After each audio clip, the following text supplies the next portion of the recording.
हर शाख पर अमन व चैन का गुल हम खिलाएंगे, ऐ अहले वतन तुझको फिर दोष बना जाएंगे। नमस्कार आप सभी को, कुमार अशोक का नमस्कार। आप देख रहे हैं मृतभाषी न्यूज़ पर हमारा विशेष कार्यक्रम जरा याद करो कुर्बानी।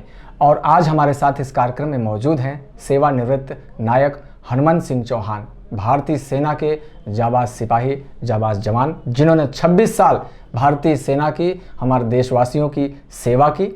इन्फेंट्री राजपूताना राइफल्स में उन्होंने सेवा दिया। वे जम्मू कश्मीर, राजस्थान, दिल्ली जैसे जगहों पर भी उन्होंने अपनी सेवाएं दी, वे तैनात रहे। इसी के साथ ही वे विशिष्ट सेवा पदक से सम्मानित हैं। उन्हें विदेश सेवा मेडल भी मिल चुका है। सर, स्वागत है आपका इस कार्यक्रम में जरा याद करो कुर्बानी। सर, सबसे पहले तो मैं दर्शकों को मैं चाहता हूं कि आप बताएं कि ये जो जज्बा है, ये देश सेवा का, ये जो प्रेम की जो भावना है, आपके अंदर कब जगी, कहाँ से इसकी शुरुआत हुई, मतलब किस घटना से? वो क्या है, हम लोग पढ़ते थे जब 5वीं 6वीं में जी, तब सेना आई थी हमारे यहाँ ट्रेनिंग के लिए जी। तो सेना को देख के एकदम से जज्बा जगा हमारे दिल में कि बस नौकरी करना है तो यही करना है, बाकी सब बेकार है। वो उसी तमन्ना में फिर हम बड़े हो गए। क्या बात। आखिर ग्वालियर गए भर्ती देखने के लिए तो भर्ती हो गए। क्या बात है। भर्ती हुए राजपूताना राइफल्स, हमारा जो ग्रुप है उसमें हमने नौकरी करी। जगह जगह कश्मीर भी रहे, बॉर्डर पे भी रहे, जम्मू भी रहे, श्रीनगर रहे, श्री गंगानगर रहे जी। अयोध्या जब मस्जिद गिरी थी, जब वहीं अयोध्या में तैनात थे हम लोग। हाँ। और उसके बाद शांति सेना में श्रीलंका भी गए। क्या बात है। वहाँ भी रहे 14-15 महीने। क्या बात है। पानी के जहाज़ से गए थे, 3 दिन में पहुँचे थे। पूरे कंटिन्यू 14 महीने सेवा दी है वहाँ। उसके बाद में घर आपके सामने पेंशन आ गई। बिल्कुल, अब हमारे लिए गर्व की बात है। जैसा कि आपने सुना कि सर ने जो है शांति सेना में भी अपनी सेवाएं दी। मैं बताना चाहूँगा आपको कि उस समय लिट्टे ग्रुप काफ़ी हावी था और श्रीलंका सरकार ने भारतीय सरकार से मदद मांगी थी। बिल्कुल सही सर। और राजीव गांधी जी, स्वर्गीय राजीव गांधी जी उस समय प्रधानमंत्री थे भारत के, और उन्होंने श्रीलंका के आह्वान पर मदद के लिए एक शांति सेना जो है वो भारत से भेजी थी। और ये गर्व की बात है कि सर उसके हिस्से थे और उन्होंने अपनी सेवाएं दी हैं, वहाँ पर शांति स्थापना में अहम भूमिका निभाई है। तो सर, कैसा महसूस होता था आपको श्रीलंका में जब आप अपनी सेवाएं दे रहे थे? 14 महीने आप वहाँ पर थे। हुआ तो क्या, पूरी फौज रहती थी साथ में। बिल्कुल। तो चाहे पाकिस्तान में बने रहो चाहे हिंदुस्तान में बने रहो, एक सा लगता है। बिल्कुल। पूरी फौज, हम लोग क्या है, इन्फेंट्री वाले जवान हैं जी। जब शुरू से फौज में पहुंच जाते हैं, जब तक पेंशन आते हैं एक साथ ही रहते हैं। घर के कुछ भी नहीं है, वहाँ सब कुछ है। क्या बात है।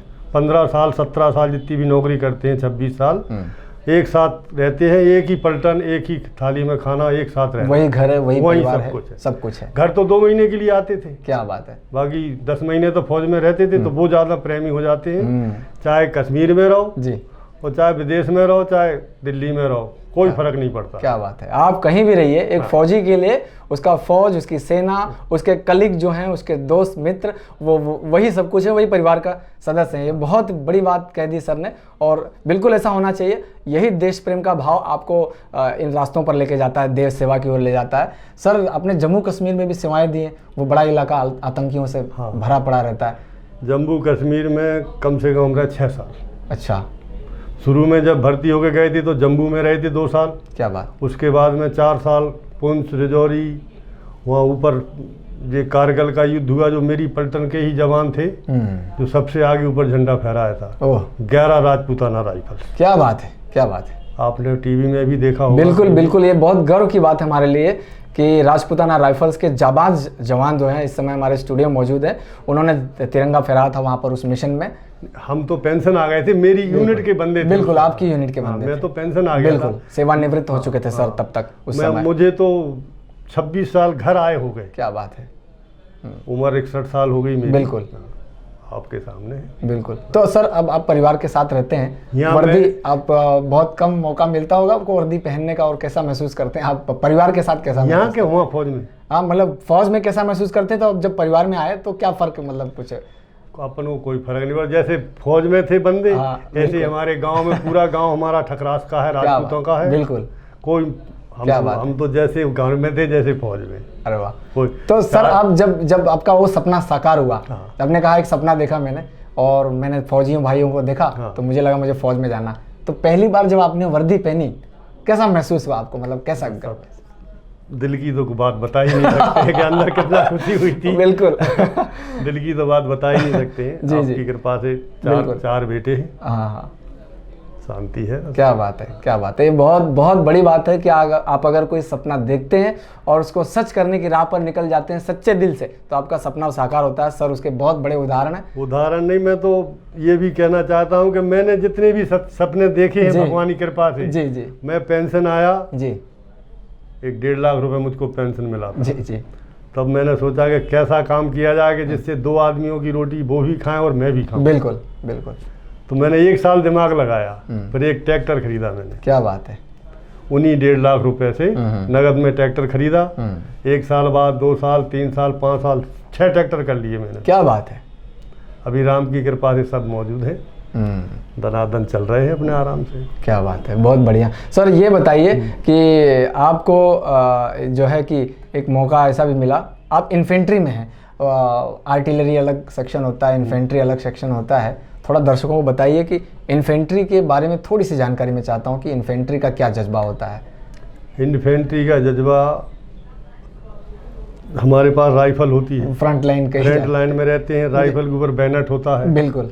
सबसे पहले दुश्मन को सामने पहले बैनर से क्लियर किया जाता है। बिल्कुल बिल्कुल। ठीक है, बिल्कुल। आर्टिलरी एयर ब्लास्ट होने के बाद में जी। सबसे पहले हम बैनर से ही क्या बात क्लियर करते हैं। हाँ, युद्ध लड़ते समय आप लोग सबसे आगे रहते फ्रंट लाइन।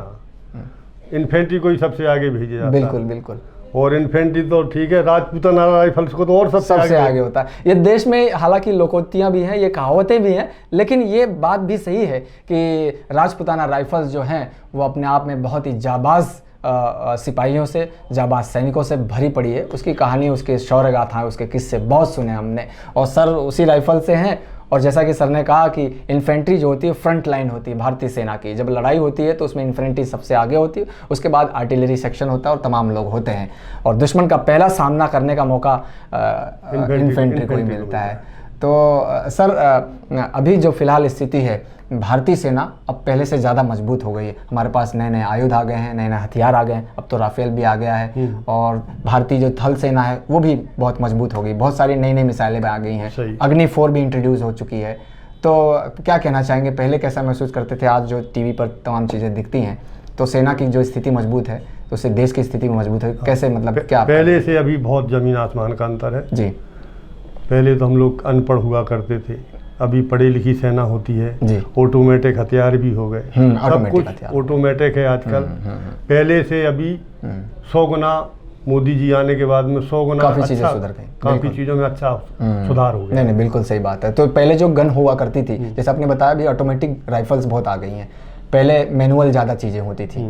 तो गन तो आपने चलाया होगा सर, मतलब तो कैसा? हमने तो गन भी चलाया है और कई डेड बॉडी भी गिराई। दुश्मन को सर ने जो है वो धूल भी चटाई है और उन्हें स्वर्ग में भी भेजा है, और गोली भी लगी थी बिल्कुल पैर में। अच्छा, क्या बात है। सर ने जो है चलते समय क्रॉसिंग में गोली भी खाई है। बहुत गर्व की बात है, हमारे बीच एक ऐसे जाबाज, आज भारतीय सेना के जाबाज रणबांकुर यहाँ पर मौजूद हैं। तो सर जब गोलीबारी होती है आपको ऐसा नहीं लगा, कहीं डर ऐसा महसूस नहीं होता था आपको, ऐसा लगे कि?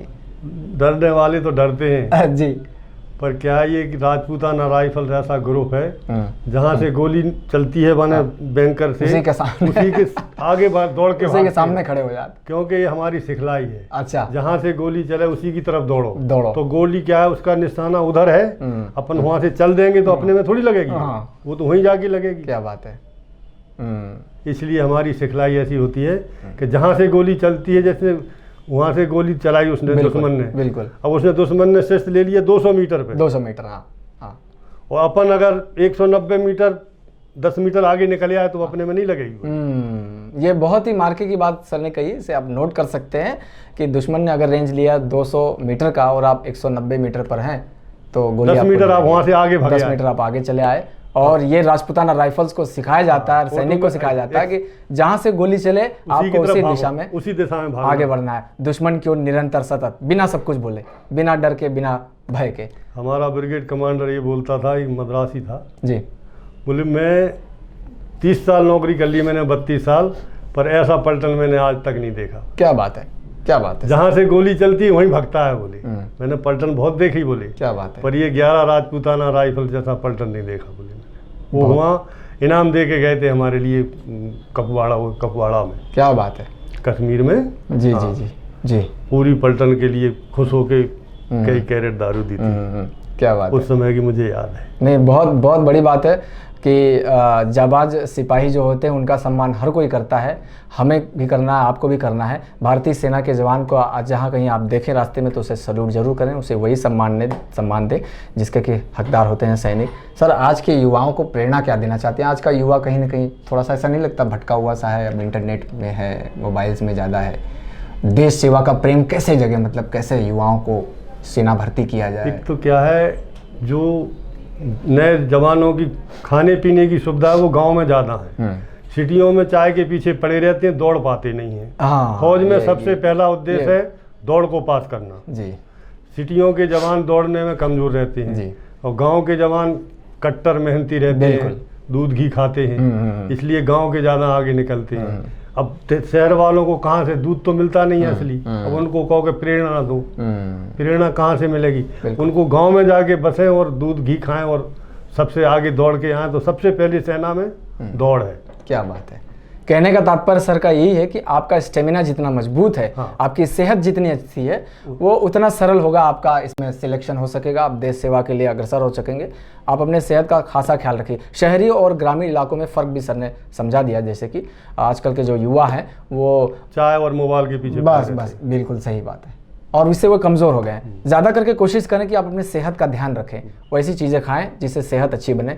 आज सर तो पहले रैलियों के माध्यम से सिलेक्शन होता था, अब तो सिलेक्शन का जो जरिया है वो काफ़ी और आसान हो गया, ऑनलाइन हो गया, पहले से और आसान हो गया जी। हम लोग तो 500-500 लड़के एक साथ दौड़े। क्या बात है। और उनने चुन लिए आगे के 25 या 50 500 में से। अच्छा। और अभी तो ऑनलाइन पेपर भर दो, पास कर लो, इसके बाद में फिर दौड़ होती है। क्या बात है। अभी तो बहुत सरल हो गया है। और 1600 मीटर दौड़ है आजकल। बिल्कुल, पहले अधिक होती थी। पहले तो 2-2 किलोमीटर, 3-3, 4-4 किलोमीटर दौड़ा देते थे। यहाँ से छोड़ दिया कि जाओ विजयनगर के चक्कर काट के आओ। अच्छा। जो आगे आ जाएगा वो भर्ती कर लेंगे। पहले तो ऐसे होती थी भर्ती। जी। अभी स्टेडियम तो ये अभी बन गए। पहले तो चौराहे पे खड़े कर दिए कि जाओ विजयनगर के एक चक्कर लगा के आओ, जो आ जाएगा आगे 25 रख लेंगे या 50 रख लेंगे, टाइम के अंदर आ गए भर्ती। जी। पहले से अभी बहुत सरल है भर्ती, बहुत सरल है, क्योंकि अब उस स्टेडियम के 4 चक्कर लगाना है 1600 मीटर के, तो वो तो जिसमें काबिलियत होगी, दूध घी खाया होगा, वही लगा सकता है। नहीं, बिल्कुल सही। अब आसान तरीके हो गए हैं, ऑनलाइन फॉर्म निकलता है, अब उनकी वेबसाइट पर जा सकते हैं, फॉर्म भर सकते हैं और देश सेवा के लिए आ सकते हैं। तो आप कोरोना का जो जैसा माहौल चल रहा है, कोरोना के इस माहौल में भी सैनिक डटे हुए हैं, जनता को क्या संदेश देना चाहेंगे कोरोना को लेकर के? एक छोटा सा डर भी है लोगों के दिल में, कैसा महसूस करते हैं आप अब आज के दौर में? अभी डर ही है कोरोना का, बाकी है कुछ नहीं। जी। बाकी आज तक ना तो किसी पागल को हुआ, रोड पे पड़े रहते हैं, सोते रहते हैं, खाते पीते, किसी को सुना आपने? आज तक किसी पागल को कोरोना नहीं हुआ। कोरोना होता है मध्यम वर्ग वालों को, और बड़े हीरो हीरोइन को हुआ तो 10 दिन में ठीक हो गए, घर आ गए। सिर्फ मध्यम वर्ग वाले 15 दिन क्वारंटाइन रहेंगे, 25 दिन अस्पताल में रहेंगे, बाद में डेड बॉडी निकल जाएगी उनकी। हाँ, कहीं न कहीं में इससे ज़रूरत है कि सावधानी भी रखनी चाहिए। मास्क लगाना, तो जैसे सरकार कहती है कि मास्क लगाइए, हाथ धो करके, कहीं न कहीं जनता का फर्ज तो बनता है। ये तो खुद की सेफ्टी है, खुद की सेफ्टी है। अस्पतालों में शुरू से ही मास्क लगाए जाते हैं, डॉक्टर लोग लगाते हैं। लगाते हैं, बिल्कुल। और ये तो सबके लिए अच्छी बात है कि अपना बचाव खुद रखें, सभी अपना अपना बचाव रखें, तो उसमें सभी को फायदा है। अपने को फायदा है, सामने वाले को फायदा है कि अपनी मुंह की हवा ना उसके मुंह में जाएगी ना अपने मुंह में आएगी। बिल्कुल बिल्कुल। ये तो वैसे भी कोरोना नहीं है तो भी बचाव रखना चाहिए इंसान को, कोरोना है तो बचाव तो रखना ही है। अब आदेश गवर्नमेंट के हैं तो। बिल्कुल। तो ये थे हमारे साथ सेवानिवृत्त नायक हरमन सिंह चौहान जी, भारतीय सेना के जाबाज सिपाही, हमारे लिए गर्व की बात है आज वो स्टूडियो में आए। सर बहुत बहुत धन्यवाद आपका हमारे इस कार्यक्रम जरा याद करो कुर्बानी को चार चांद लगाने के लिए और सेना की गौरव गाथा बताने के लिए। सर जो हैं उन्होंने राजस्थान, दिल्ली, जम्मू कश्मीर जैसे इलाकों में अपनी सेवाएं दी हैं। सबसे बड़ी बात 14 महीने उन्होंने शांति सेना के रूप में श्रीलंका में अपनी सेवा दी है। भारत सरकार के अधीन एक ऑपरेशन हुआ था लिट्टे ग्रुप के खिलाफ, उसमें भी इन्होंने सर ने अपनी सेवाएं दी हैं। सर ने गोलियां भी खाई हैं, दुश्मन को धूल चटाई है और उन्हें मौत के घाट भी उतारा है। ये बहुत बड़ी बात है। ये सिलसिला यहीं ख़त्म नहीं होता। ऐसे बहुत से वीर जवान, वीर सैनिक, शहीदों के परिवार के लोग आज हैं जो जिन्हें अभी जानना बाकी है, इन कड़ी से जुड़ना बाकी है। फ़िलहाल ताज़ा खबरों के लिए देखते रहिए मृतभाषी न्यूज़। हम फिर मिलेंगे जरा याद करो कुर्बानी में। तब तक के लिए जय हिंद। ताज़ा खबरों के लिए हमारे चैनल को सब्सक्राइब कीजिए, लाइक कीजिए और शेयर कीजिए।